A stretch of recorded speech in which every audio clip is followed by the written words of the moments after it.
زۆربوونی قوربانیانی ڕووداوەکانی هاتوچۆ و خراپی سێکتەری تەندروستی و کەمی نەخۆشخانە و لاوازی خزمەتە تەندروستیەکان چالاکان و چین و توێژە جیاوازەکانی گەرمیانی هێناوەتە دەنگ و گربوونەوەیەکی هێمنانەیان لە ناو بینای نەخۆشخانەیەکی تەواو نەکرا و لە کەلار ئەنجامدا.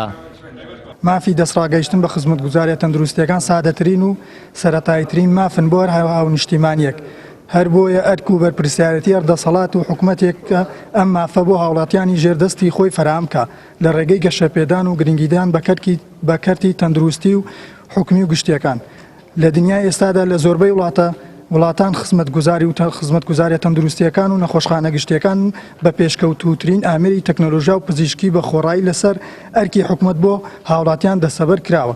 بەڵام بەداخەوە لارێمی کوردستان بە بەرنامە و بە مەبەست کەرتی تەندروستی گشتی حکوومیەکان گەندەڵ کراوە و پشتگوێ خراوە و پێویستی و خزمەتگوزاریەکان کەم کراوەتەوە.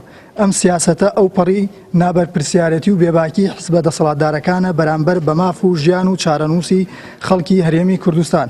دانیشتوانی گەرمیان لە ئێستادا بە زیاتر لە 700,000 کەس دەخەمڵێنرێت، بەڵام تا ئێستا خاوەنی نەخۆشخانەیەکی فریاکەوتنی پێشکەوتوو نییە کە نەخۆش ناچار نەبێت ڕوو لە ناوچەکانی دەرەوەی گەرمیان بکات بۆ وەرگرتنی چارەسەر. لە کاتێکدا بەشێک لە نەخۆشان و برینداران لە ڕێگای گەیاندنیان بە نەخۆشخانەکانی دەرەوەی گەرمیان گیان لە دەست دەدان. کەلاری ئێستا شارێکی زۆر گەشەیەکی خێراکە وەرپێوانە بێت، ژمارەی دانیشتوانیشی زۆر زیادی کردووە، بەڵام کێشەیەکی گەورەی خەڵکی ئەم شارە ئەوەیە ڕاستەکەی خزمەتگوزاری تەندروستی وەکو پێویست زەبەردەستی خەڵکان نییە.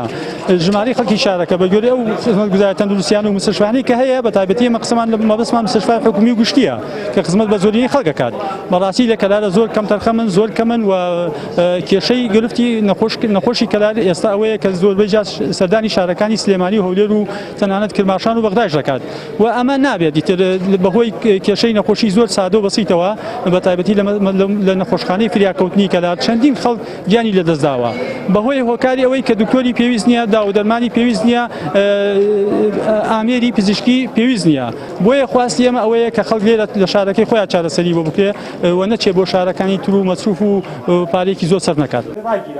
بەشێک لە چالاکان و هاوڵاتیانی گەرمیان پێیان وایە کابینەی نۆی حکوومەتی هەرێم تا ئێستا ئاوڕێکی جدی لە سێکتەری تەندروستی گەرمیان نەداوەتەوە و گوێی خۆی لە دابینکردنی بودجە بۆ پرۆژە تەواو نەکراوەکان داخستووە کە ئەماش بۆتە هۆی نیگەرانی چین و توێژە جیاوازەکانی ئەم ئیدارەیە.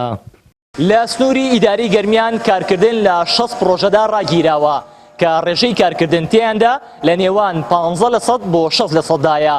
کۆی گوژمەی ئەم پرۆژانە زیاتر لە 389 ملیار دینارە کە گرنگترینیان ئەم نەخۆشخانەیە کە نەخۆشخانەی سەد قەرەوێڵەییە لە ئیداری گەرمیان. هاوار محەممەد، کەناڵی پەیام، گەرمیان.